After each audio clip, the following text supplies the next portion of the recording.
Waktu itu keberangkatan kan saya biasanya nge-TL nih, tapi waktu itu saya sengaja untuk berangkat pakai travel lain, dan waktu itu juga emang saya pengen coba sensasi baru gitu kan, karena saya pengen fokus ibadah aja. Nah kebetulan aku dapat tour leader yang maaf kurang kompeten gitu ya. Dia malah sibuk foto-foto sendiri, video-video selfie sendiri, bikin postingan sendiri, bikin konten-konten medsos. Sementara jemaahnya malah dibiarkan begitu aja. Coba ya, apa namanya, ada yang sampai tertinggal, bingung nggak, ada yang bantu sampai ada nangis karena merasa kebingungan tour leadernya, malah nggak peduli. Puncaknya pas kejadian umroh kedua, dan rasanya tuh bikin panik banget karena waktu itu saya kan dengan ada beberapa jemaah sekamar dengan saya ya, itu usia kan 60, di atas 60 tahunan gitu kan, ditinggal tuh di hotel. Padahal kegiatan waktu itu adalah pelaksanaan umroh kedua. Alhamdulillah ya, saya udah pengalaman umroh berkali-kali dan sering nge-TL-in. Jadi sebelumnya sudah memutuskan untuk langsung samperin jemaah yang tertinggal itu. Akhirnya ya udah, saya ajak umroh bareng aja, privat berdua sampai beberapa teman-teman yang lain, meskipun agak ribet sih. Tapi alhamdulillah semuanya berjalan lancar dan aman. Cuma ada kejadian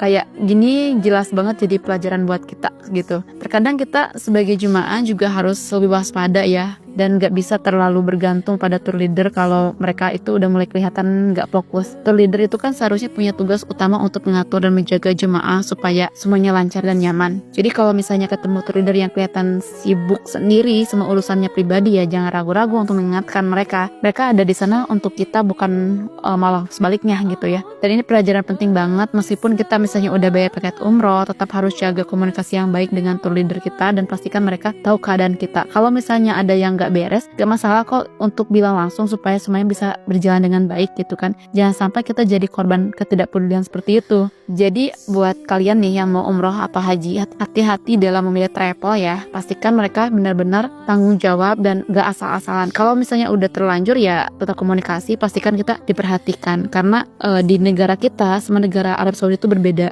secara kebijakan. Jadi kita juga perlu orang-orang yang udah berpengalaman untuk bertanya. Minimal kita gak kebingungan saat ada di sana.